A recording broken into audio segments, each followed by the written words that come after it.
இந்த கவிதை உங்களுக்கு ரொம்ப பிடிக்கும்.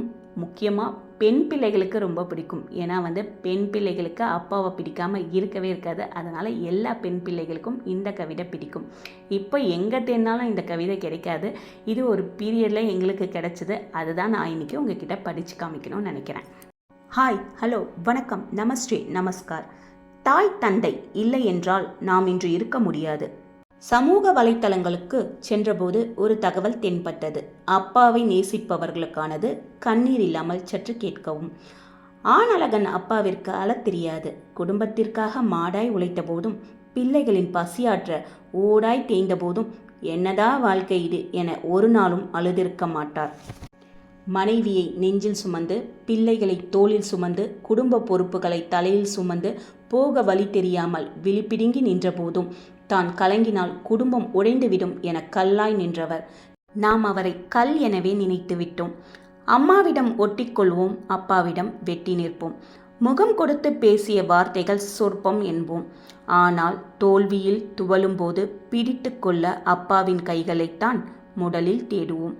நம்மை அள்ளி அணைத்து முத்தமிடவில்லை என்றாலும் தள்ளி நின்று உணர்ச்சி வெள்ளத்தில் ததும்பும் ஜீவனது. நாம் தின்னும் சோறும் உடுத்தும் உடையும் படித்த படிப்பும் அப்பாவின் வேர்வையில்தான் என ஒரு நாளும் அவர் சொல்லி காட்டியது கிடையாது. அம்மாவின் பாசத்தை அங்கலாய்க்கும் நாம் அப்பாவின் பாசத்தை உணரக்கூட இல்லையே. நமக்கு மீசை முளைத்தால் அவர் குதூகலிப்பார். தோளுக்கு மேல் வளர்ந்து விட்டால் அவரே உயரமானதாக உணர்வார். வாழ்க்கையில் நம்மை முன்னே நடக்கவிட்டு பின்னே நின்று பெருமிதத்துடன் ரசிப்பார். அப்பாவிற்கு பாசத்தை வெளிப்படுத்த தெரியாது. அப்பாவிற்கு கொஞ்சம் தெரியாது. அப்பாவிற்கு போலியாய் இருக்க தெரியாது. அப்பாவிற்கு தன் கஷ்டத்தை வெளிக்காட்ட தெரியாது. அப்பாவிற்கு தனக்காக எதையும் சேர்த்து வைத்து கொள்ள கூட தெரியாது. அந்த பைத்தியத்திற்கு அளவும் தெரியாது.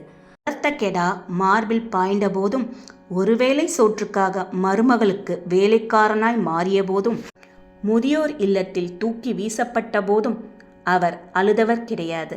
நம் சந்தோஷத்திற்காகவே எதையும் தாங்கும் ஆன்மா அவர். பாசமோ மன்னிப்போ அழுகையோ உணர்வுகளை அவரிடத்தில் உடனே வெளிப்படுத்தி விடுங்கள்.